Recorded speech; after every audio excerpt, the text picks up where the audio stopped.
That's a very, very important question.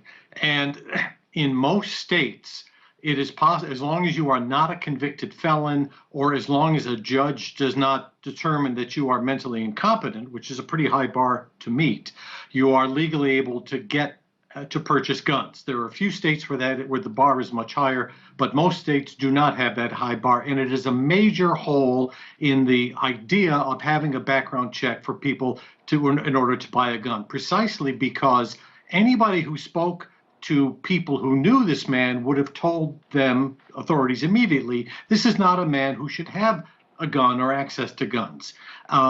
Nevertheless, that is not the standard that was operating when he obtained his guns. I had heard a report that he did obtain them legally, but that may not be a confirmed report, but it wouldn't surprise me if he obtained them legally. The problem is that the nationwide bar for mental health standards and felonies for getting a gun is too low. A more thorough background check process would have revealed these problems, and states should have the authority to deny gun to people like this person.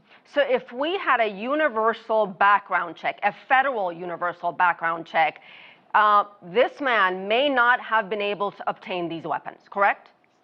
Well, there is a federal standard. The problem is the standard, in my view, is far too low, because it's, as long as you're not a convicted felon as a judge, right, then you can get a gun. There are a few states of the union, New York State is one, where the police can say, no, you cannot have a gun if people who know the prospective buyer say there are problems with this individual. So the federal standard is too low. Understood. Okay, let me have you listen to what Governor Gavin Newsom of California had to say yesterday, visibly moved, and then I want to get your reaction. It begs the damn question, what the hell's going on in the United States of America? What the hell's wrong with us? And when are we going to come to grips with this? What is wrong with us? Professor, how would you answer that question?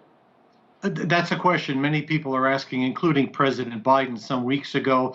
There are several problems. We cannot solve the gun problem with a wave of the wand, obviously, but there are public policy steps that could be taken to minimize this kind of problem. And that's what you have government for. Government cannot solve every problem. If men were angels, no governments would be necessary. But government is necessary because it can enact laws that minimize these sorts of problems. There are existing steps that could be taken, but for the most part that have not yet been taken. You and I have talked about this before. In fact, after the last shooting we had in this country, the House has passed 2 bills. But as you mentioned to me last time, it is unlikely the Senate will pass this because they need at least 10 Republicans to overcome the inevitable filibuster.